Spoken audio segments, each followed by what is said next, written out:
Ang tanong mo, maghahain ba ng impeachment complaint? Hindi mo ba diniretso eh. Darating tayo dyan. No, so, ang importante ngayon ay nandyan ang mga seryosong aligasyon. For the first time, direktang tinutumbok ang Pangulo.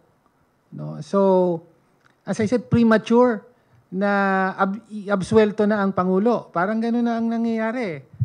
No, na hindi, ginamit lang ang pangalan niya. So, imbestigahan ito. Seryoso to, imbestigahan. No, di tanungin natin si Zaldico, tanungin natin si Yusek Bernardo directly, hindi yung dumadaan sa privilege speech ni Senator Lacson.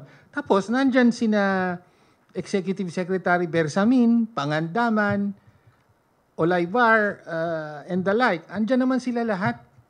No, di magkaalaman tayo, direktang investigasyon. So, yan muna ang kailangan gawin. Sabi ko nga, impeachment, well, kung matuloy talaga ang mga ito, then, posible darating tayo doon, di ba?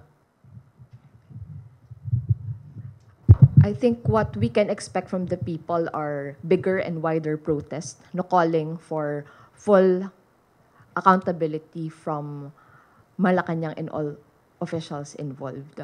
Sa November 30, yan ho ay araw ni Bonifacio.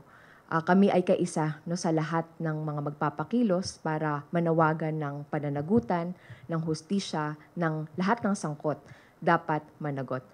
Sa November 30, mula umaga sa Luneta.